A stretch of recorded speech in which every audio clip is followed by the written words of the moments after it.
की विक्सकैस्ट स्टूडियो से आप देख रहे हैं महाभारत। आपके साथ मैं हूं सुचारिता कुकरेती। कोरोना काल में त्योहार मनाने का तरीका ही बदल गया है। नवरात्रों में ना तो मंदिरों में आरती हुई, आरती पूजन में बड़ी संख्या में लोग शिरकत करने नहीं आए, वहीं दूसरी तरफ ईद में भी लोगों ने घर घर जाकर एक दूसरे को गले नहीं लगाया। लेकिन यहाँ पर समाजवादी पार्टी के एक सांसद ऐसे हैं जो मांग कर रहे हैं कि अब बकरीद में सामूहिक नमाज हो। वहीं दारुल उलूम भी कह रही है कि बकरों का बाजार लगाया जाए तभी बकरीद सार्थक होगी। और इसीलिए आज महाभारत में हम पूछ रहे हैं, सामूहिक नमाज होगी तभी बकरीद होगी। क्या त्योहार मनाने का तरीका हमें कुछ समय के लिए बदलना नहीं होगा? इसी पर आज की महाभारत होगी। मैं आपको अपने मेहमानों से मिलवाऊं उससे पहले महाभारत के सवाल। आज महाभारत में मैं क्या सवाल पूछ रही हूं, यह रिपोर्ट देखिए और फिर महाभारत।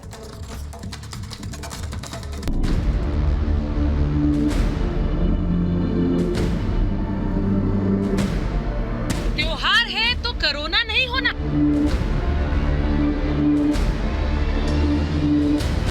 सामूहिक नमाज नहीं तो ईद नहीं।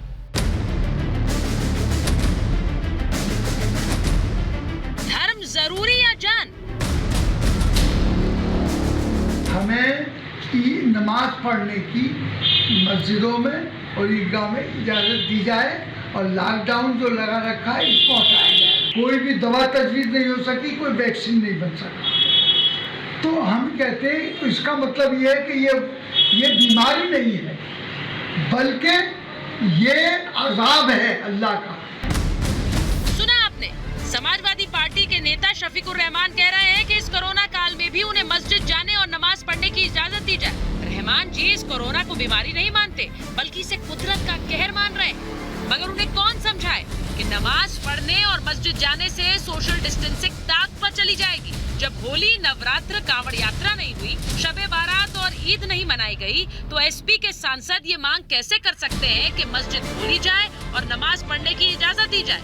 यूपी के अल्पसंख्यक कल्याण मंत्री मोहसिन रजा ने कहा कि बकरीद पर सभी नियमों का पालन किया जाना चाहिए। जिस तरह से आपने ईद के दौरान अपने घरों में नमाज अदा की है, बकरीद के दौरान भी हम सबको अपने घरों में रहकर ही इबादत करनी है और कहीं भीड़ नहीं इकट्ठा करनी है, ना कोई सामूहिक तरीके से कोई आयोजन करना है। वही पैसा जो पैसा हमने कुर्बानी के लिए निकाला था, ज़िब्हा के लिए निकाला था, वो इंसानी जान बचाने के लिए या इंसान की मदद के लिए दे देंगे तो इसका ज्यादा सवाब मिलेगा।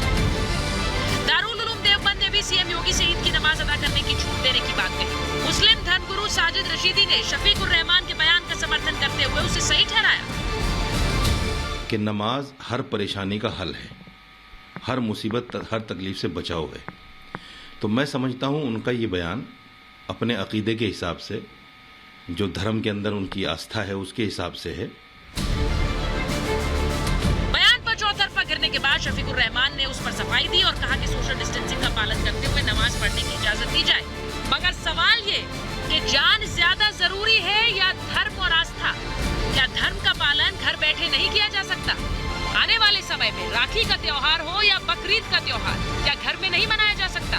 प्रधानमंत्री मोदी ने कहा, जान है तो जहान है। ऐसे में कोरोना काल में बकरीद का त्योहार क्या सामूहिक नमाज के बिना नहीं मनाया जा सकता? Bureau report, Republic Bharat. और आज महाभारत में मैं पूछ रही हूं ये सवाल, त्योहार है तो कोरोना नहीं होना। सवाल मैं महाभारत में आज पूछ रही हूं कि सामूहिक नमाज नहीं तो ईद नहीं। क्या यही सोच रहेगी? धर्म के नाम पर कोरोना से छूट मिलेगी क्या? और सवाल मैं पूछ रही हूं कि त्योहार पर छूट या फिर सियासी दांव? एक कोरोना के समय में सोशल डिस्टेंसिंग का पालन नहीं होगा तो फिर क्या हश्र होगा? क्या ये सियासी पार्टियां नहीं समझती हैं, लेकिन फिर भी सामूहिक नमाज की बात क्यों कर रही हैं? मेरे साथ जो मेहमान हैं उनका परिचय आपसे कराऊंगी। मेरे साथ बीजेपी के प्रवक्ता नेता राजीव जेटली जुड़ रहे हैं, मेरे साथ मुस्लिम राष्ट्रीय मंच के प्रवक्ता यासिर जिलानी साहब जुड़ रहे हैं, मेरे साथ राजनीतिक विश्लेषक निगत अब्बास जुड़ रही हैं, साथ ही जुड़ रहे हैं पॉलिटिकल एनालिस्ट एमएच खान साहब, मेरे साथ जुड़ रहे हैं लखनऊ से तारिक अहमद लारी, साथ ही शादाब चौहान पीस पार्टी के नेशनल सेक्रेटरी हैं, और इस्लामिक स्कॉलर हाजे खान साहब जुड़ रहे हैं महाभारत में। बहुत बहुत स्वागत है आप सभी का। और मैं शुरुआत कर रही हूं शादाब चौहान आपसे और यासिर जिलानी साहब के साथ। मुझे एक बात बताइए शादाब चौहान, जान है तो जहान है। कोरोना काल में तो हमने यही सीखा है, यही जाना है और यही परखा भी है। लेकिन ये बताइए कि सामूहिक नमाज नहीं होगी तो क्या बकरीद नहीं होगी क्या? सुचारिता जी, आपने देखा होगा कि दिन इलाहाबाद के अंदर गंगा स्नान हुआ, उससे पहले जगन्नाथपुरी की यात्रा हुई, कलबुर्गी का कार्यक्रम हुआ। तो और नरेंद्र मोदी जी कोरोना काल में अयोध्या जाने वाले हैं। अगर नरेंद्र मोदी जी अयोध्या जा सकते हैं तो शादाब खान को भी उतना ही अधिकार है कि मैं सोशल डिस्टेंसिंग के साथ नमाज अदा करूं, जितना अधिकार मेरे हिंदू भाइयों को जगन्नाथपुरी और इलाहाबाद में गंगा स्नान करने का है। और जबकि गंगा स्नान में हजारों लोग एक साथ डुबकी लगाए, पानी एक दूसरे से टच किया, यानी कि जो सोशल डिस्टेंसिंग की धज्जियां उड़ गई, लेकिन उस पर कोई नहीं बोला। अमावस्या का स्नान नहीं हुआ हरिद्वार में, आपको पता है सीमाएं सील कर दी गई थी। आपको ये पता है कि हिंदू मुसलमान में नहीं कर रही हूं। आप इसे हिंदू त्योहारों से जोड़कर क्यों देख रहे हैं? मैं यहाँ पर हिंदू मुसलमान नहीं कर रही हूँ। शादाब साहब रुकिए, शादाब साहब पहली बात रुकिए।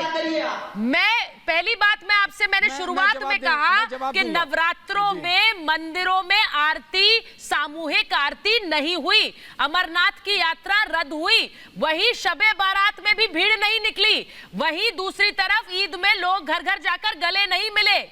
मैंने दोनों बातें कही और इसीलिए मैं कह रही हूं कि सामूहिक किसी भी तरह का आयोजन क्या सही है इस समय? यासिर जलाली साहब, इसे धर्म से जोड़कर हिंदू मुसलमान क्यों करने लगते हैं भाई? शादाब मेरा एक मिनट, यासिर जलानी बोलिए। यासिर जलानी साहब, मैं अयोध्या पर भी आऊंगी सर, मैं अयोध्या पर भी आऊंगी, पहले यासिर जलानी बोले। जी, मेरा नाम यासिर जिलानी है। चौहान को कहिए अब थोड़ा बोलिए यासिर साहब। मुसलमानों का जो सबसे बड़ा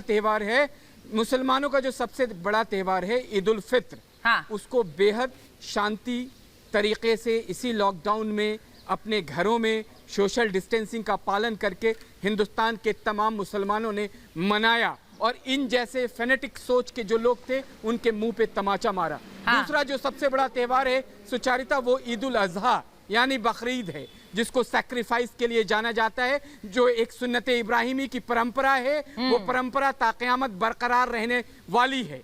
और उत्तर प्रदेश की सरकार ने गाइडलाइंस दे दिया है, इन लोगों को पढ़ना लिखना नहीं होता, इन्हें नफरत फैलाने आना सिर्फ ये आ जाते हैं। आप कौन सा, मैं शफीकुर रहमान बर्क जिन्होंने ये बात को उठाया उनका जवाब देना चाहूंगा। हाँ। कि क्या आप सोशल डिस्टेंसिंग ये खुद आजाब कह रहे हैं और इस आजाब को आप इस तरीके से लोगों में भीड़ इकट्ठा करके लोगों को सोशल डिस्टेंसिंग का पालन तोड़ के आप जब इकट्ठा कराएंगे तो ये महामारी का विस्फोट कितना बड़ा होगा? उस महामारी के विस्फोट की जिम्मेदारी शादाब जी आप लेंगे?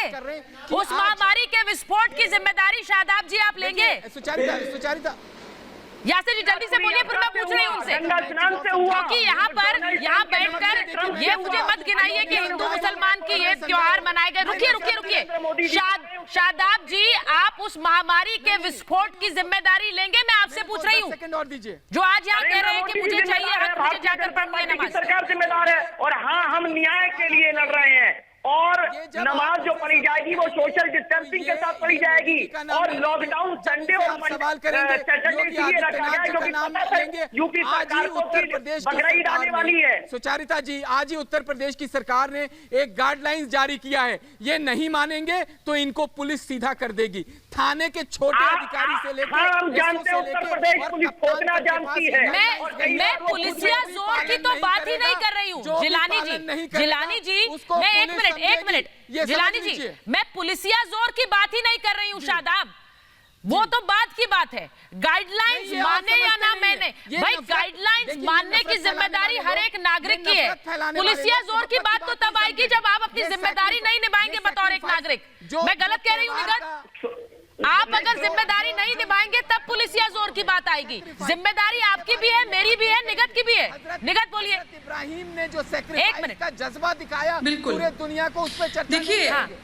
सुचारिता हाँ। ये वो शफीकुर रहमान है जिन्होंने निरंतर हमेशा से शुरू से ही हिंदुस्तानी मुसलमानों को भड़काने की, बरगलाने की और गुमराह करने की कोशिश करी है। हाँ। जब ये पार्लियामेंट संसद भवन में खड़े होकर ये कह सकते हैं कि मैं वंदे मातरम नहीं बोलूंगा क्योंकि वो इस्लाम के खिलाफ है, तो आप सोचिए कि ये किस प्रकार का षड्यंत्र जब से सांसद बने हैं तब से रच रहे हैं। अब इन्हें एक और नया मौका मिल गया जब इन्होंने देखा कि ईद उल फित्र यानी कि मीठी ईद पर हिंदुस्तानी मुसलमान ने कितनी सूझबूझ के साथ, समझदारी के साथ काम करा और घर पर बैठकर नमाज अता करी, ये नहीं कि जाकर मस्जिदों में भीड़ लगाई। अब इन्हें जब ये दिख गया तो इन्हें अपनी राजनीति कहीं ना कहीं चुभने लगी और इनको क्या टिप चुभने लगी कि कहीं ऐसा ना हो जाए कि मुसलमान इनके जो शिकंजे से वो दूर हट जाए और हिंदुस्तान के लोगों को, हिंदुस्तान की सरजमीन को अपना समझने लगे, जो ये शफीकुर नहीं। मैं तो सीधे इनसे पूछ रही हूँ, शादाब जी जैसे, शादाब जैसे और भी बहुत से लोग हैं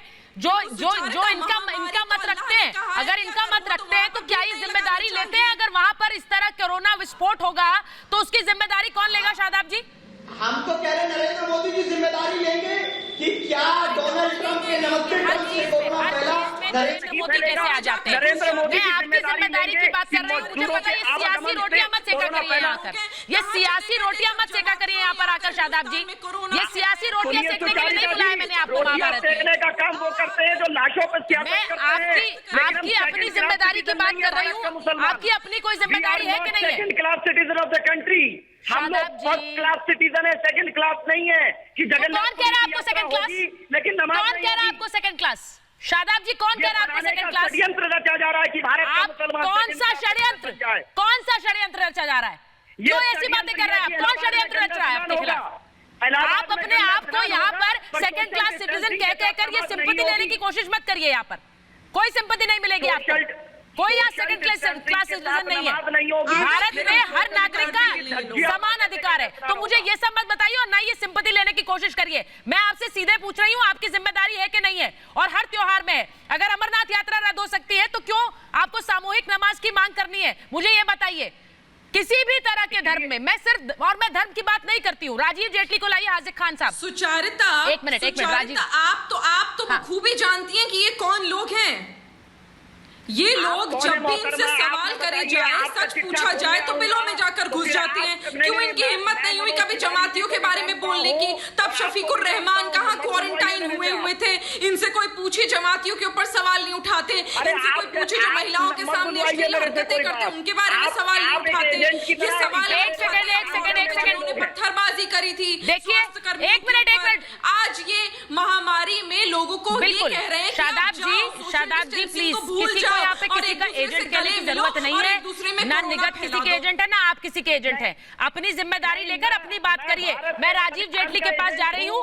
राजीव जी को लेंगे, हाजिक खान साहब को लेंगे। मैं राजीव जी, मैं पूछ रही हूँ कि गाइडलाइंस ना मानने के बाद पुलिसिया जोर लगे, वो दूसरी बात है।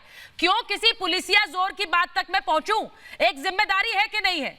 एक जिम्मेदारी बतौर एक नागरिक है कि नहीं है? हमें सोशल डिस्टेंसिंग के साथ हमने जब इतना समय काट दिया तो आने वाले समय में क्या दिक्कत है? क्या घर में त्योहार नहीं मनाया जा सकता? सुचित्रा, थोड़ा सा ध्यान दीजिए।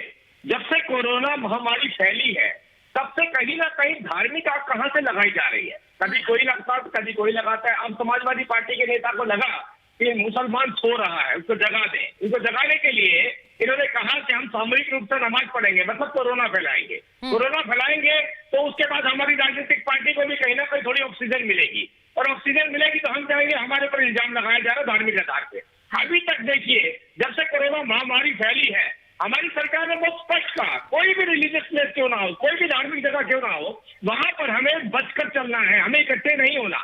अगर आप कहते हैं फिर भी मेरी नमाज पढ़ने से कोरोना ठीक हो जाएगा, तो मुझे लगता है कि ये रहमान साहब को सबसे पहले तो उस वार्ड में भेजना चाहिए जहां पर लोगों की हालत खराब है, जहां पर लोगों के लंग्स वीक हो जाते हैं, वहां जाके नमाज पढ़े और वही ठीक करके दिखाए उस चीज को। आज देखिए ये क्या कह रहे हैं, ये कह रहे हैं अगर मैं नमाज पढ़ूंगा सामूहिक रूप से तो कोरोना भाग जाएगा। अरे मैं, इन्होंने कहा अल्लाह हमारी बात पर सुनेगा जब मैं नमाज पढ़ूंगा। नमाज आप कहीं भी बैठ के पढ़ेंगे, अल्लाह आपकी बात जरूर सुनेगा। अगर आपकी बात सुननी होगी, अगर आपकी मंशा पॉलिटिकल नहीं होगी, अगर आप सच्चाई में कोरोना की लड़ाई लड़ना चाहते हैं तो आप कहीं भी बैठे रहिए, कहीं से भी नमाज पढ़ेंगे तो आपकी सुनवाई जरूर होगी। आप केवल इसमें एक आग लगाना चाहते हैं, उस आग में अपनी राजनीतिक रोटियां सेकना चाहते हैं, वो स्पष्ट है। वो राजनीतिक रोटियां सेक रहे हैं। और हाजिक खान साहब, आप क्या कर रहे हैं? आप उनकी इस राजनीतिक बयानबाजी का साथ देंगे या आपको लगता है कि इस महामारी से बचने के लिए आप वो करेंगे जो सही है? हाजिक खान साहब, देखिए ये महामारी जो है कोरोना महामारी हिंदुस्तान में नहीं बल्कि पूरी दुनिया में फैली हुई है और पूरी दुनिया इससे लड़ाई लड़ रही है। और बात यह है कि आप त्योहार मनाते हैं, उसमें ईश्वर से आपकी आस्था होती है, आप मंदिरों पे पाबंदी लगा रहे हैं, आप जो है नमाज पर पाबंदी लगा रहे हैं, आप गिरजा में जाने पे लोगों पे पाबंदी लगा रहे हैं, जहां इस कोरोना दवा की कोई दवाई नहीं है अब तक बनी। पाबंदी लगा रहे हैं मतलब क्या है? हाजिक खान साहब पाबंदी लगा रहे हैं का मतलब क्या है? लगाई, किसी को जबरन मजबूरन जाने नहीं दिया जा रहा। पाबंदी लगानी चाहिए। आप कहना क्या चाह रहे हैं हाजिक खान साहब? आपको लग रहा है कि लोगों को हाथ पकड़कर हाथ बांधकर कहा गया है कि नहीं जाओ, वो तो जाना चाह रहे हैं?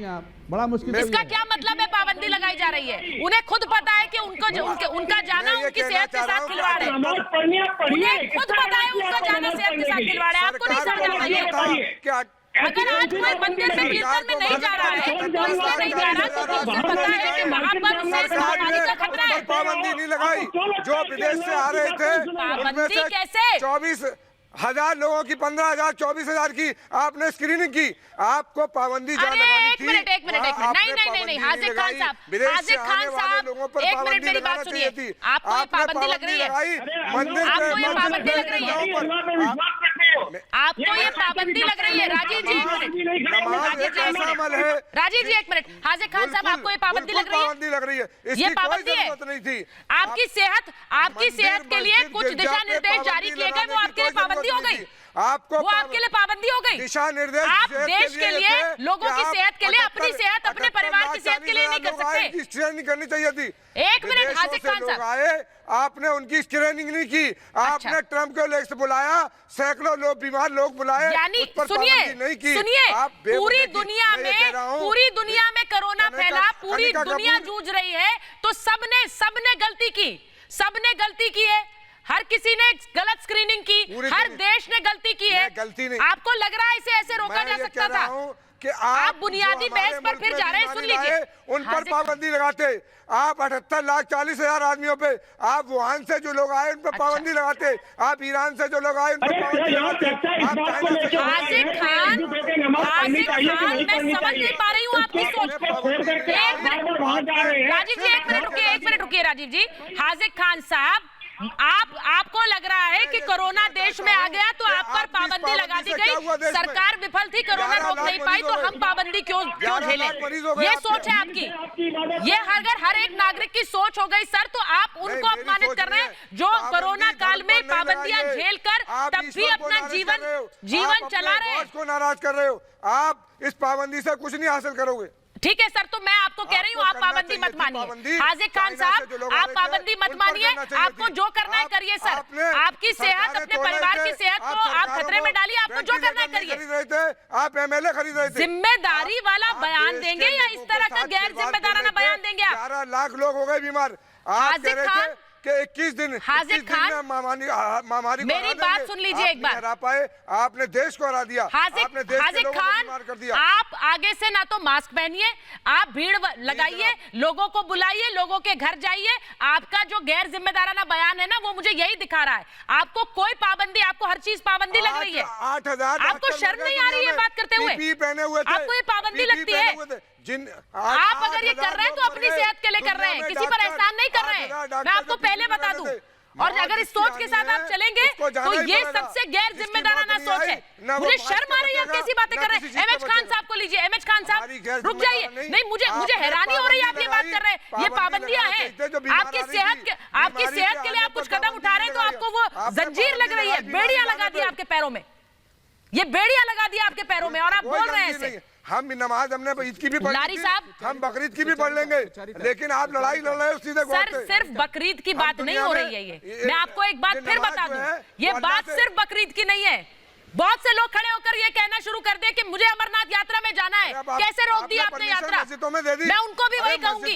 अरे मस्जिदों में मैं उनको भी वही कहूंगी। और अगर वो नहीं सुनेंगे तो पाबंदी उनके लिए है। समझ लीजिए आप ये बात। आपने परमिशन दे दी तो आप बेकार की बात कर रहे हैं आप। लारी साहब, लारी साहब को लीजिए और MH खान साहब को लीजिए। MH खान साहब, मुझे लग रहा है MH खान साहब, आपको लग रहा है कि वाकई ऐसे समय में जब हम एक महामारी से जूझ रहे हैं, सामूहिक नमाज जरूरी है? या फिर आपको लग रहा है कि उन्हें पता था कि नमाज की इजाजत तो, सामूहिक किसी भी त्योहार की इजाजत तो होगी नहीं, तो एक शिगुफा तो छोड़ ही दो, कम से कम राजनीतिक दाव तो छोड़ ही दो। सुचरिता जी, अगर मुझे आप 15-20 सेकंड दे सकती हैं तो बिल्कुल बिल्कुल। खान साहब बोलिए। शराबे में मैं डिबेट नहीं करता। नहीं बोलिए खान साहब, बोलिए। ये देखिए, मैं कह रहा हूं कि ये वबा बीमारी पूरी दुनिया में फैली है। हाँ। और आज अगर इसकी इजाजत लोग मांग रहे हैं तो ठीक है, मांगने का अधिकार है, मांग लीजिए, लेकिन आपको ये पता होना चाहिए कि लॉकडाउन सैटरडे संडे को परमानेंट उत्तर प्रदेश में लगा हुआ है। हाँ। और पर डे डेली हिंदुस्तान में ही नहीं पूरे दुनिया में ये वबा फैल रही है। तो इसका इलाज सिर्फ यही है कि सोशल डिस्टेंसिंग करें और मास्क लगाएं, हाथ को सैनिटाइज करें। देखिए, अगर आप सामूहिक तौर से मस्जिद में नमाज पढ़ेंगे और अगर उसमें 1000-2000 मुसलमान इकट्ठा हो गए तो एक को भी अगर कोरोना हुआ है तो आप अपने कौम को ही हलाकत में डाल रहे हैं। कौम को हलाकत में डालना इस्लाम के रूल के खिलाफ मना है कि कौम को हलाकत में ना डालो, अपने आप को भी हलाकत में मत डालो। जब वबा फैली है तो इसका नियम कायदा कानून जो है उसका पालन करो। इसकी दवा नहीं बनी है, अभी कोई दवा नहीं निकली है, कोई इस पे इंजेक्शन नहीं निकला है। हाँ। तो आपका काम सिर्फ इतना है कि आप सोशल डिस्टेंसिंग करो और कायदे से जो नियम कायदा कानून गवर्नमेंट बना रही है उस पर अमल करो। वही वरना ये तुम्हारी कौमें भी मिट जाएंगी और तुम भी मिट जाओगे, कोई नहीं बचेगा। मैं लारी साहब आप सहमत हैं जो एमएच खान साहब बोल रहे हैं? लारी साहब आप सहमत हैं जो एमएच खान साहब बोल रहे हैं उससे? मैं और बातें जोड़ रहा हूँ। हाँ, मैं और बातें जोड़ रहा हूँ। पंचवक्ता नमाजी कोरोना टाइम के जो प्रॉपर लॉकडाउन चल रहा था उसमें पंचवक्ता नमाज पढ़ने वाले, मस्जिद में जाकर नमाज पढ़ने वाले कानपुर के शाही इमाम साहब का अभी परसों इंतकाल हो गया कोरोना से। तो थोड़ा तो अकल से काम लोगों को लेना है। और खुदा ने भी कहा है हाँ। कि अगर मैं जो कह रहा हूं उसको सुन लीजिए, खुदा ने भी कहा है कि जब आप नमाज पढ़े और अगर सांप को देख ले तो सांप को पहले मारे, नमाज को छोड़े, आप अपनी जान बचाएं। खुदा ने ये नहीं कहा है कि आप नमाज पढ़ते रहे सांप आपको डस के निकल जाए। तो भाई आप जिस पार्टी का समर्थन करते हैं उन्हीं के नेता हैं, उन्हीं के सांसद हैं, उन्हें समझा दीजिए लारी साहब। वो ऐसे बयान देते हैं जो बात तो सुन लीजिए, बात तो सुनिए। बुजुर्गों को नहीं समझा सकते, हम अपने पिताजी को नहीं समझा सकते, आप अपने पिताजी को नहीं समझा पाएंगी। आप मेरी बात सुनिए, जो मैं कह रहा हूं उसको समझिए। बात उन्होंने कुछ हद तक सही भी कही। इस समय आप हैं, आपको भी भगवान याद है, हमको भी खुदा याद है और ईसाइयों को अपना गॉड याद आ रहा है। इस समय इस ताकत के अलावा और कोई ताकत बचाने वाली है नहीं। तो नमाज पढ़िए, लेकिन घर में पढ़िए। नहीं तो लारी साहब, यही तो मैं सवाल पूछ रही हूँ जिस पर हाजिक खान यहाँ बैठकर बोल रहे हैं हम पर पाबंदियां लगा दी गई, हमें पाबंदी लगा दी, हम पर हमें हमारे पैरों में बेड़ियां डाल दी। ऐसा लग रहा है जैसे पता नहीं यही है एक जो मजबूर है, ऐसा लग रहा है एक यही है जिन पर सारी पाबंदियां डाल दी गई, बाकी तो सब तफरी कर रहे हैं, बाकी तो सब मौज मस्ती कर रहे हैं इस कोरोना के समय में। ये है जिनके पैरों में बेड़ियां डाल दी गई है। भाई हमें कोई प्रॉब्लम नहीं हुई, लेकिन आप आसमान वाले से लड़ाई लड़ रहे हो तो उसका अंजाम भुगतना पड़ेगा। नहीं तो कौन भुगतेगा अंजाम? हाजिक खान साहब, अंजाम भुगतना पड़ेगा। आप अपनी गलती की वजह से 10 और लोगों को अंजाम भुगतने पर मजबूर कर देंगे। कुदरत से बिल्कुल मैम, लेकिन ये थोड़ा ही होगा। मैडम, माटी का संसार है, खेल सके तो खेल, और बाजी रब के हाथ में सारा विज्ञान फेल। 4 ग्राम 5 ग्राम है कोरोना, 1 करोड़ लोगों को हो गया, 6-7 लाख लोग मर गए दुनिया में। जिलानी साहब ने किया है, दुनिया में 7 लाख लोग मर गए। क्यों नहीं रोक पाए सोशल डिस्टेंसिंग से? क्यों नहीं रोका बताइए? हर हाल में जाना है। एक मिनट रुकिए हाजिक खान साहब, आपको गणित तो सारा पता है कि इतने लोग इन्फेक्ट हो गए, इतने की जान चली गई, उसके बावजूद आप मुझे ये बता रहे हैं कि पाबंदियां मुझ पर क्यों लगा दी गई? ये दोनों का कुछ मेल नहीं खा रहा है। अगर आप समझ रहे हैं तो समझ के साथ बोलिए ना सर। मैं कह रहा हूं पाबंदी लगनी चाहिए थी मैडम, पाबंदी लगना चाहिए थी विदेश से आने वालों पे, पाबंदी लगना रही चाहिए। वहां से 700 स्टूडेंट आए, उन पर लगना चाहिए। अब तो कोई नहीं आ रहा है ना, अब तो कोई नहीं आ रहा, आप क्या करें बताइए जरा। ये सब बातें आप जो पहले की गिनाए जा रहे हैं उसको छोड़िए, मैं अभी आप देश की बात कर रही हूँ, वुहान मत करते रहिए ना सर। हाजिक खान साहब, मैं अभी की बात कर रही हूँ, मैं अपने देश के लोगों की बात कर रही हूँ, मैं उनकी बात कर रही हूँ जो बकरीद मनाना चाहते हैं, जो बकरीद मनाना चाहते हैं और उन्हें मनानी चाहिए, लेकिन अगर अपनी सेहत को दांव पर लगाएंगे तो किसका नुकसान होगा? घर पे भी मन जाएगी, किसका नुकसान होगा? हासिफ खान तो बोल देंगे कि हाँ मुझे चाहिए, मैं चाहता हूं कि मैं जाकर सामूहिक नमाज अदा करूं, लेकिन जिसकी सेहत पर बनाएगी, जिसकी जान पर बनाएगी, उसकी जिम्मेदारी कौन लेगा? हासिफ खान लेंगे? कौन लेगा? जो बीमार है उसे मस्जिद नहीं जाना चाहिए, पहले ही से हुक्म है। जो बीमार है उसे मस्जिद जाने की जरूरत नहीं है। कैसे पता चलेगा? आपको पता नहीं, आप इतना पढ़ते हैं, आपको ये भी नहीं पता है कि कई तो एसिम्प्टोमेटिक है, उन्हें पता भी नहीं है कि वो शायद कोरोना से ग्रसित होंगे, उनको सिम्टम्स तक नहीं है, ये नहीं पता आपको? ये नहीं पता आपको? आपको पता नहीं है? ये इतना पढ़ के गणित मुझे बता रहे हैं, ये नहीं पता कि बहुत से ऐसे होंगे जो कैरियर्स होंगे, उन्हें पता भी नहीं होगा। जिलानी जी को लीजिए। जिलानी जी, ये क्या कह रहे हैं, जो बीमार है वो ना जाए वरना बाकी सब चले जाएं? 40,000 लोग हो गए। ये किस तरह का तर्क है भाई? बहुत से एसिम्प्टोमेटिक है, ये तो पूरी दुनिया जानती है। पहले से ही हुक्म है, इस बीमारी से लेना देना नहीं। सर, बीमार आदमी अपने घर नमाज पढ़ ले। सर, मैं एक बात कहूँ, मैं जिलानी जी के पास जाऊँ उससे पहले मुझे कहना अच्छा नहीं लग रहा, लेकिन मुझे लग रहा है आप बहुत ज्यादा लोगों को प्रताड़ित कर ही बाज आएंगे, ऐसा लग रहा है मुझे। कर दीजिए। जिलानी जी बोलिए। बोलिए जिलानी जी। सुचारिता जी देखिए, इस डिबेट के दो खूबसूरत पहलू आपको मैं बताऊं। इनको कहिए चुप हो जाएं, ये इनको कहिए चुप हो जाएं। देखिए इस डिबेट के दो खूबसूरत पहलू, एक एमएच खान साहब और दूसरा लारी साहब। एमएच खान साहब ने समझाया है कि वबा के सामने किस तरीके से तमाम दुनिया में जो ये महामारी है, ये सिर्फ भारत में नहीं है और भारत के अंदर ही मुसलमान नहीं रहते, पूरे इस्लामिक मुल्क हैं कई सारे, उसमें मुसलमान रहते हैं। और दूसरी तरफ लारी साहब ने एक बात कही है कि हमारे बुजुर्ग हैं, हम उनको समझा नहीं सकते। तो मजबूरी देखिए, दोनों मानसिकता को समझने की कोशिश करिए कि ये इतने मजबूर हो चुके हैं इस वक्त के मुसलमान कि अपनी जो एक राजनीतिक विरासत उनकी खत्म हो रही है, जो उनका एक पहचान जो उन्होंने गलत तरीके से एस्टैब्लिश किया था आवाम के बीच में और मुस्लिम समाज के बीच में, वो अब खत्म हो रहा है। भाई लारी साहब मुझे बोलने तो दीजिए कि जो नए, आपको लग रहा है वो राजनीतिक विरासत की बात कर रहे हैं, आपको लग रहा है कि कहीं वो आप पर ना निशाना साधने आने, रुक जाइए, बोलने दीजिए, उन्हें बोलने दीजिए। आप वही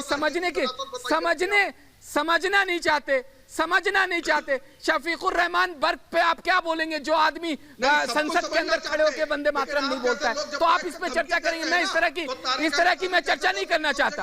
मैं जाहिलों वाली चर्चा नहीं करता हूँ। आपने बड़ी बात अभी कही, ईद उल अज़हा के बारे में जी आपने थोड़ी देर पहले अभी बड़ी बात कही कि समझाना मुश्किल है, मैं अपने पिताजी को नहीं समझा पा रहा हूँ। कोई समझा नहीं सकता। अच्छी बात है लारी जी, आपने बड़ी बात कही, आपने कहा कि मैं अपने पिताजी को नहीं समझा पा रहा हूँ। सर, हम भी नहीं समझा पा रहे हैं, ये बात आपकी बिल्कुल सही है। जो लोग ये शो देख रहे हैं, हर कोई इस बात से इत्तेफाक रखेगा कि घर के बड़े बुजुर्गों को समझाना मुश्किल है, लेकिन समझाना होगा सर। अगर आपको उनकी जान की परवाह है, अगर आपको उनकी जान प्यारी है, तो उन्हें बहुत सी चीजें करवानी होंगी। ये बात पर भी आपको इत्तेफाक रखना होगा। और ये कहकर आप नहीं निकल सकते कि बड़े हैं, कुछ भी कहेंगे, हम नहीं उन्हें समझा सकते हैं। समझाइए, अगर आप पार्टी को आगे ले जाना चाहते हैं, आगे पीढ़ी चलाना चाहते हैं, तो समझाइए। लाठी डंडे गोलियां चलेंगी, मैं इनकी धमकी का जवाब दे रहा हूँ। नहीं, धमकी क्या है? एग्जाम्पल कानपुर का दिया। भाई मुझे तो यहाँ पर सिर्फ एक ही धमकी नजर आती है, वो है जान की धमकी जो कोरोना से हो सकती है। उसे समझिए, उसे समझिए। तो बात करने का आप मुसलमानों को धमकी दे रहे हैं। आप अरे यार लारी, कम से कम दिमाग का इस्तेमाल किया करो। अरे यार लारी यार दिमाग का इस्तेमाल किया करो। मुझे मालूम है दिमागी तौर पे माजूर हो, मुझे मालूम है कि दिमागी तौर पे माजूर हो। दिमाग का इस्तेमाल क्या करो, पढ़े लिखे वाली बात किया करो। अच्छा सुनो, अरे मौलाना मत समझना मुझे, ये तरीका नहीं है बात करने का। लारी जी, जिलानी जी प्लीज, नहीं ये तरीका नहीं है, थोड़े सभ्य तरीके से बात करिए आप लोग। मैं ये अलाउ नहीं कर रही हूँ। लारी जी, जिलानी जी, ये यहाँ पर एक पर्सनल तरीके, ये एक दूसरे से इस तरह बात करने का तरीका नहीं है। थोड़ा आप लोग थोड़ा आराम कीजिए। मैं दूसरे पैनलिस्ट में जा रही हूँ, तरीका नहीं है, ये तरीका नहीं है। और प्लीज तहजीब से बात करेंगे। मैं शादाब जी के पास जा रही हूँ, निगत को ले रही हूँ, शादाब जी के पास जा रही हूँ। ऐसे आपको लगता है आप लोग स्क्रीन पर दिख रहे हैं, हम कुछ भी बोलते रहेंगे, इस तरह से नहीं चलेगा। ये बिल्कुल तहजीब नहीं है बात करने की। शादाब जी, मैं सीधे पूछ रही हूं भाई कि अगर ये सियासी दाव है तो लोग क्या समझ नहीं रहे हैं इसे? आप तो खुलकर कह रहे हैं मैं जाना चाहता हूं क्योंकि मेरे ऊपर ये पाबंदी क्यों है। आप जाना चाहते हैं, आप खतरा नहीं समझते हैं? देखिए, जब शराब की दुकान खुल सकती है तो मंदिर में पूजा करना या मस्जिद में इबादत करना अपराध नहीं हो सकता। अगर वाकई सरकार इतनी सीरियस है और सुचारू आप जितना सीरियस कंसर्न दिखा रही हैं, तो शराब की दुकानों को बंद करा दीजिए। रोजाना सोशल डिस्टेंसिंग की धज्जियां उड़ रही हैं। सीरियस कंसर्न दिखा रही है मतलब क्या होता है शादाब जी? दिखेगी शादाब जी, आपका ये किसका क्या मतलब है सीरियस कंसर्न दिखा रही है? मुझे कोई लेना देना नहीं है आपकी सेहत से। अगर मैं ये कह दूं कि जाइए, जो करना है आपको करिए, जाइए, अगर मौत के कुएं में जाना है तो जाइए, खुश रहेंगे आप, खुश रहेंगे आप। आपको नहीं पता है कि कोरोना के समय में कहीं भी भीड़ लगाने की मनाही है। धार्मिक स्थलों पर भीड़ लगाने की मनाही है। उस बात को समझने की बात है कि नहीं है? अगर मैं आपसे पूछ रही हूँ, अमरनाथ की यात्रा अगर रद्द हो सकती है, क्यों रद्द हुई है? क्यों रद्द हुई है? इलाहाबाद में गंगा क्यों रद्द हुई है? मुझे बताइए, कांवड़ यात्रा क्यों रद्द हुई? क्यों रद्द हुई है? वहां पर भी हक की बात होगी, अधिकार की बात होगी। क्यों शबे बारात में भीड़ नहीं निकली? बताइए मुझे, उन्हें नहीं पता था शबे बारात में भीड़ क्यों नहीं निकली? मुझे बताएंगे आप? अच्छा शादाब, एक बात शादाब जी, मुझे ये मत बताइए कंसर्न, मुझे क्या फर्क पड़ता है सर? आपको अगर अपने आप को मौत के कुएं में ले जाना है तो ले जाइए, you are most welcome, you are most welcome. अगर आप पढ़े लिखे होकर अनपढ़ की तरह बात करेंगे तो यू आर मोस्ट वेलकम। निगत बोलिए निगत। कोरोना काल में जनसेवा की है सुचारिता, इसीलिए यही वजह है, जैसे हाजी खान बात कर रहे हैं, शादाब बात कर रहे हैं, और अभी आपने दिखाया था साजिद रशीदी की भी बाइट आपने अपनी स्टोरी में चलाई थी। यही वजह है कि हिंदुस्तानी मुसलमानों ने अपना रहनुमा इन लोगों को मानना बंद कर दिया है, इनको अपने ऊपर अधिकार जताना बंद कर दिया है। अब आप जरा ये शादाब जी से और हाजी खान से ये सवाल कर लीजिए, इन्हें बड़ी जोर जबरदस्ती से जाना है, लॉकडाउन का पालन नहीं करना है और इन्हें सामाजिक दूरी भी नहीं रखनी है। इनसे पूछो, क्या ये अपने घर पर, मैं बताऊंगी, मैं 100 लोग चुनूंगी, क्या ये अपने घर पर 100 लोग बुलाने को तैयार हैं जो इनके घर पर ईद की दावत खाएंगे? और हाजिक खान को चैलेंज करती हूँ, मास्क ना पहने, ये तो रेडी है, क्योंकि ये वो लोग हैं सुचारिता जो अपने घर में बैठकर नमाज पढ़ेंगे। शफीकुर रहमान भी, हाजिक खान भी और शादाब भी अपने घरों में बैठकर नमाज पढ़ेंगे। पर ये हिंदुस्तानी मुसलमान को बरगलाना चाहते हैं कि मुसलमान अपने घर से निकले और जाकर वहां महामारी में डूबे और मर जाए, क्योंकि इन लोगों की दुकानें तभी चलेंगी ना। अगर हम लोग इर्रेस्पॉन्सिबल बिहेव करेंगे तो इनकी दुकानें तभी चलेंगी, क्योंकि ये फिर कह देंगे कि मोदी की सरकार में, भारतीय जनता पार्टी की सरकार में मुसलमानों को कोरोना हो रहा है, ये तो मोदी ने करवाया है। ये लोग इतने चालाक हैं, इतने तेज, निगत एक मिनट, ऐसा षड्यंत्र आप जो बात बोल रही है मुझे नहीं लग रहा है हाजिक खान मुझे समझ रहे हैं। हाजिक खान साहब, एक बात मुझे बताइए, आप मुझे बार बार बता रहे इतने लोग मर गए, इतने लोग मर गए, तो अब आगे की प्लानिंग क्या है सर? और भी जाने लेनी है, और भी जाने लेनी है क्या? बार बार बताए जा रहे हैं आप मुझे, इतने लोग मर गए, इतने लोग मर गए, क्या करूं मैं उसका? बताइए मुझे। उसी की वजह से तो कह रही हूं आपको आज कि किसी भी तरह का सामूहिक धार्मिक आयोजन नहीं होना चाहिए, उसी वजह से कह रही हूं मैं आपको। लेकिन तब भी आप कहे जा रहे हैं इतने लोगों की जान चली गई, तो आगे क्या? और लोगों की जान ले ले। इस देश के मुसलमानों ने, इस देश के लोगों को बुला लो। एक मिनट निगत बोले दीजिए, निगत बोले दीजिए। ईद पर नमाज पढ़कर घर पर ये साबित कर दिया, ईद पे नमाज पढ़कर घरों पर मुसलमानों ने दुनिया को ये पैगाम दे दिया कि हमने सरकार की भी मानी और अपने रब की भी इबादत करी। दूसरी बात रही कि अब सरकार ने इजाज़त दे दी है मस्जिदों की सोशल डिस्टेंसिंग के साथ, जहां हो सके वहाँ हो, नहीं लोग अपने घर में नमाज पढ़ ले, बकरीद तब भी हो जाएगी और उसमें कोई प्रॉब्लम नहीं आएगी। हम किसी की मौत को नहीं, मौत से किसकी रुस्तगारी है? आज उनकी, कल हमारी बारी है, जिसकी बारी आएगी उसे जाना पड़ेगा और वो गए। मैं आपको एक बात बता दूं, कनिका कपूर, अभी आप दो बातें जो है मिली, अब आप दो बातें कर रहे हैं। अब आप ये भी कह रहे हैं कि जिसकी, अभी आप कह रहे हैं कि घर में मना लीजिए, घर में नमाज अदा कर लीजिए, और दूसरी तरफ ये भी कह रहे हैं जिसकी बारी आ रही है उसको तो जाना ही है। हो जाएगी। इसका मतलब मैं क्या समझूं कि जिसकी बारी है उसको तो जाना ही है, तो फिर बाकी परहेज करके क्या करना है? बाकी परहेज करके क्या कहना है? तो दबी जुबान से मैं ये कह दूं, दूसरी तरफ मैं ये भी कह दूं कि हाँ भाई घर में पढ़ लो। ऐसे दोनों तरफ की बातें थोड़ी होती हैं। एक स्टैंड लीजिए ना सर, एक स्टैंड लीजिए। अगर आप अपने बच्चों को क्या कहेंगे, आप अपने घर मोहल्ले में क्या कहेंगे लोगों को, निगत क्या कहेंगी? वो ये कहेंगी कि जाइए सब लोग मिलिए, आपस में रहिए, कहेंगे आपस में मिलकर करिए, त्योहार मनाइए, तो ऐसे में तो खतरा बढ़ेगा ना। एक स्टैंड तो लीजिए आज़िक खान। मैडम आप जितनी एहतियात कर लो, जिसकी मौत आनी है, पीपीई पहने हुए डॉक्टर मर गए, 6000 डॉक्टर मर गए दुनिया में, वो तो पीपीई किट पहने हुए थे। जिसकी मौत आएगी उसे कोई नहीं रोक पाए, लेकिन एहतियात सरकार यही सोच मैं नहीं चाहती हूँ आप दें। ये कैसी सोच है भाई, जिसकी जान जानी है उसकी तो जान जानी है, पीपीई किट पहनकर जान चली गई तो बचे, तो फिर आप तो फिर मास्क भी मत पहनिए। मैं वही कह रही हूँ आपको, आपकी जो थ्योरी है उसके मुताबिक तो किसी को कोई प्रिवेंशन नहीं करना चाहिए, क्योंकि जब बारी आएगी तब तो जाना ही है। ना आपके पास वेंटिलेटर है ना दवा है, कैसी सोच है? आप क्या यही सोच अपने बच्चों को दे रहे हैं? तो प्लीज माफ करिए, मत बताइए उन्हें ये खतरे की घंटी है। हाजिर खान साहब, ये खतरे की घंटी है, ये सोच मत दीजिए अपने बच्चों को कि बारी आ रही है तो जाना है। ऐसे में तो वो ना मास्क पहनेंगे ना कोई सोशल डिस्टेंसिंग करेंगे। उसके बाद भी ये सोच दे रहे हैं आप। ज्योतिष राजे सिंधिया और उसकी माँ किसी से नहीं मिली थी, लेकिन कोरोना हो गया। और मैं जिलानी जी कुछ बोलना चाह रहा हूँ। जिलानी जी, अरे खान साहब, जिलानी जी समझ कर बोलिए। देखिए अब तो लारी जी भी आपसे रिक्वेस्ट कर रहे हैं कि सोच समझ कर बोलिए। सर लारी जी भी आपके साथ है, लेकिन वो भी आपसे हाथ जोड़कर कह रहे हैं भाई सोच समझ कर बोलिए। जिलानी जी बोलिए। जिलानी जी, हम ये कह रहे हैं, अरे सोच समझ के बोलिए खान साहब। सुचारिता, देखिए पूरा का पूरा जो पैनल है ना, अपोज वाला,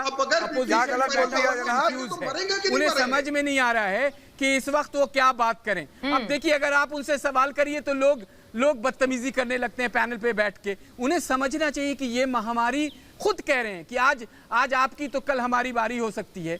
आप जब इतनी समझदारी की बात करते हैं, उसके बाद भी आपको ये सिर्फ अपनी चौधराहट, अपना तुष्टीकरण का जो वोट बैंक है वो कहीं खिसक ना जाए, इस तरह के बिना वजह के सेंटेंसेस। वोट बैंक की क्या बात है जनाब? अपने घर में नमाज पढ़ने में अगर मुसलमान जिस कैसी वोट की बात होगा, इस बात नहीं मान रहा है। बात करते जिलानी, तमाम बात तोलो और बोलो, दुनिया के जो बड़े बोलो, ऐसे नहीं हमारा वहाँ भी लोग सारे सोशल डिस्टेंसिंग का पालन कर रहे हैं। सारा सिस्टम वो अपना रहे हैं, अपने घरों में रह रहे हैं, घरों में इबादत की जा रही है। एक मिनट, और जिलानी जी, मैं एमएच खान साहब को एक बार ले रही हूँ। तमाम सूबों की सरकारों ने ईद उल अजहा को लेके गाइडलाइन दे दिया है। उत्तर प्रदेश नहीं, गाइडलाइंस तो दे दिया है सरकार ने, लेकिन ये माइंड लाइंस का क्या करेंगे सर? गाइडलाइंस दी है, गाइडलाइंस तो दे दी है सरकार ने और पुलिस ने, लेकिन ये माइंड लाइंस का क्या होगा? जो जहन में सोच रहे हैं, मन में सोच रहे हैं, जो करना है। कम्युनिटी लीडर, मैं एक मिनट मैं एमएच खान साहब के पास जा रही हूँ। रुकिए जरा, एक मिनट सुन लीजिए खान साहब, मैं सीधे ये जो हाजिर खान साहब यहाँ बैठकर बोल रहे हैं कि जिसका समय जब आएगा उसे जाना है, तो ऐसे में तो फिर सर कोई भी ना सोशल डिस्टेंसिंग चाहिए ना मास्क चाहिए। आप जो जैसे जिंदगी पहले जी रहे थे वैसे ही जीते रहिए, क्या फर्क पड़ रहा है? फिर तो त्योहार क्या है, कोई भी रोज वही चीज है। खान साहब, सुचिता जी, मैं ये कह रहा हूँ इस्लाम में खुदकुशी करना हराम है। नहीं, सुनिए हाजिर खान साहब प्लीज एमएच खान को सुनिए, उसके बाद बोलिएगा। खान साहब को सुनिए पहले। हाँ बोलिए सर। जी इस्लाम में खुदकुशी करना हराम है, और ये जो वबा फैली है इससे अगर आप नहीं बचते हैं तो खुदकुशी कर रहे हैं। खुदकुशी करना, अपने आप को हलाकत में डालना, ये कौन सा दिन सिखाता है? हुजूर सल्लल्लाहु अलैहि वसल्लम जब मस्जिद नबी में बैठे थे, अब बारिश हो, अब एक आदमी आया और कहने लगा मैं आपसे बैत करना चाहता हूं। उसके हाथ में बीमारी थी, आपने दूर से मना कर दिया और कहा कि मैं बैत हो गया, तुम जाओ घर और अकेले में रहो। कौन सा दिन हम मानते हैं? हम इस वक्त चर्चा कर रहे हैं सिर्फ कोरोना के ऊपर। कोरोना जो पहले होना था वो हो गया। आज हम जिस मुसीबत में फंसे हैं, इससे कैसे निकलेंगे, इसके पे विचार करना है। इसके निकलने का तरीका बस 1 2 3 है। फिर सोशल डिस्टेंसिंग बनाइए, एक दूसरे से गले मत मिलिए, हाथ न मिलाइए और अपने घर को सैनिटाइज करके रखिए। मैं तो किसी से नहीं मिलता हूँ, मैं तो कहीं नहीं निकलता हूँ। ये अगर नहीं करेंगे तो आत्महत्या जिसको खुदकुशी कहते हैं वो करने जा रहे हैं। आप इबादत कैसी करते हैं? मैं ये बात समझ रही हूँ कि आप नहीं समझना चाहते। जो नहीं समझना चाहता उसके पास मेरे लिए कोई दवाई नहीं है, उस पर दवाई भी काम नहीं करती है सर। उस पर दवाई भी काम नहीं करती है जो नहीं समझना चाहता। तो बात तो छोड़ दीजिए आप, मैं बातों से भी नहीं समझा पाऊंगी, दवाई भी काम नहीं करती है ऐसे लोगों पर जो मानने को तैयार नहीं है। और मैं आपसे बार बार इसीलिए कह रही हूँ क्योंकि राजीव जी, एक मिनट रुकिए राजीव जी, बड़ी बात यह है कि नवरात्र हुए और मंदिरों में आरतियों में लोगों ने भाग नहीं लिया, शबे बारात में भीड़ लगाकर लोग नहीं निकले। भाई ईद में लोग एक दूसरे के घर नहीं गए गले लगने, क्योंकि उन्हें पता है खतरा सर पर है। आज के समय में आप ये बयान क्यों दे रहे हैं? आप आज के समय में ये बयान देना सिर्फ और सिर्फ सियासी लग रहा है कि नहीं लग रहा है? एक मिनट सुचित्रा जी, आपने तो इन्हें इस्लामिक स्कॉलर के तौर पर बिठाया था, लेकिन ये बिगड़ैल बच्चों की तरह बात कर रहे हैं, समझने के लिए तैयार नहीं है कि बात क्या हो रही है और जवाब क्या दे रहे हैं और कौन कौन सी बातें निकाल के लेके आ रहे हैं। कहीं किसी भी धर्म की किताब में ऐसा नहीं लिखा होता कि अगर आप इबादत कर रहे हैं और कोई आ जाए तो आप उसे पहले मार दीजिए। मैं अभी सुन रहा था आपकी डिबेट में बात आ रही थी कि अगर कोई चीज नजर आ जाए, जानवर नजर आ जाए या कोई पशु नजर आ जाए तो उससे पहले मार दीजिए, बाद में इबादत करिए। ये किसी भी धार्मिक किताब में नहीं लिखा हो सकता। अगर ऐसे तर्क दिए जा रहे हैं तो मुझे लगता है तर्क भी गलत दिए जा रहे हैं। नहीं, आपको जमा जानकारी नहीं है की बात कर रहे हैं कि इबादत जान लेने के बाद करनी चाहिए। आप तो ये भी तर्क दे रहे हैं यहाँ पर बैठ के। ऐसे तर्क मत दीजिए जिससे आपके बारे में ये प्रश्न खड़े हो जाए। तो मैं केवल एक ही बात कह रहा हूँ कि बार बार एक बात समझाई जा रही है, सरकारें द्वारा समझाई जा रही है और धार्मिक गुरु भी समझा रहे हैं, ऐसी बात नहीं है। मुस्लिम धार्मिक गुरु भी समझा रहे हैं इस बात को कि आपको अपना बचाव करना है। लेकिन ध्यान दीजिएगा, किसी को मारने की बात नहीं कह रहा हूं, जैसा भी थोड़ी पहले कोट किया गया कि अगर आप इबादत कर रहे हैं उससे पहले कोई नजर आए तो उसे मार दीजिए। ये कहीं भी जस्टिफाई नहीं हो सकता। जान लेना इबादत करने से ज्यादा बड़ा गुनाह है, ये बात समझिए। इबादत करने का कोई फायदा नहीं अगर आप किसी की जान ले रहे हैं। सुनिए शादाब जी को लीजिए। जी जी राजीव जी अपनी बात पूरी करिए। राजीव जी मैं शादाब जी को ले रही हूँ साथ में। मैं केवल एक ही बात कह रहा हूँ कि पूरी दुनिया ने मान लिया। अरे हमारे देश में अलग इस्लाम नहीं है, वही इस्लाम है जो इस्लाम का फैलाव किसी दूसरे देश से यहाँ पे आया था। भाई जब हज यात्रा नहीं हो रही है शादाब जी, जब हज यात्रा नहीं हो रही है, मैं आपसे इसलिए बोल रही हूँ ये बात क्योंकि सब त्योहार एक बराबर है और सबको अपनी जान की परवाह है। सबको पता है कि इस समय हम पूजा पाठ नमाज घर में कर सकते हैं। ये मुझे नहीं लगता कि कोरोना के बाद इतने महीने बाद इस बहस की जरूरत भी है। फिर आज क्यों हम ये बात कर रहे हैं? क्यों नेता आकर इस तरह के बयान देते हैं जिसके बाद इस तरह की बहस छिड़े? बिल्कुल सुचारिता जी, मैं जवाब दे रहा हूं। अभी शुरुआत में निगत ने कहा कि मैं आपके घर 100 लोग लेकर आऊं कि आप स्वागत करोगे। मैं उनको कहता हूं कि हम सबसे मोहब्बत करते हैं, हम आपसे भी मोहब्बत करते हैं मोहतरमा निगत, हम नफरत की बात नहीं करते। दूसरी चीज जो इंपॉर्टेंट है, जो आप बार बार कोट कर रही हैं, क्या जान को खतरे में डाल करके कोई भी पूजा होनी चाहिए या इबादत होनी चाहिए? आपका क्वेश्चन बहुत अच्छा है, उसको मुझे जवाब देने दीजिए। कमजोर है कि आप अपने घर में अपने घर वालों को खतरे में डालने को राजी हैं, तैयार हैं। मोहब्बत करने वाले ना मोहतरमा, आप मोहब्बत को स्वीकार नहीं करती, आपको आदत पड़ चुकी है नफरत करने की, क्योंकि आप मनोज तिवारी जी के संपर्क में ज्यादा रहती हैं तो एक नफरतवादी व्यक्ति के सीखेंगी। हर भारत के नागरिक से, हर भारत के नागरिक से सच्चा प्रेम करते हैं हम। ये प्रेम की भावना है जिसमें इतना विराट प्रेम है, जिस प्रेम के अंदर सब धर्म जाति संप्रदाय के लोग आ जाते हैं। बाहर नहीं निकलेंगे तो आप एक तरीके से देखिए शादाब, आपने शुरुआत की है कहकर कि आप निगत के सवाल का जवाब देना चाहते हैं। आप इधर उधर हर जगह चले गए लेकिन आपने जवाब नहीं दिया। वो आपसे सिर्फ ये बात कहना चाह रही थी, इसलिए इधर उधर की बातों की जगह नहीं है महाभारत में, मैं पहले ही बता दूं। आप इधर उधर जाएंगे तो मुझे आपको कट करना पड़ेगा, ये सब बातों की जगह नहीं है। बात सिर्फ इतनी छोटी सी है कि 100 लोगों को आपको अपने घर में नहीं बुलाना चाहिए, इसीलिए वो सवाल कर रही थी। बात सिर्फ बात हर त्योहार की है, बात हर धर्म की है। अगर आप उसमें भी अड़े रहेंगे और कहेंगे ये मेरा हक है, मुझ पर पाबंदी क्यों, तो आप अपनी और अपने परिवार की सेहत को खतरे में डाल रहे हैं और किसी का कुछ नहीं जाना है, और किसी का कुछ नहीं जाना है। सिर्फ आपकी सेहत और आपके परिवार की सेहत के बारे में सोचिए, और ये हर जिम्मेदार नागरिक पर लागू होता है।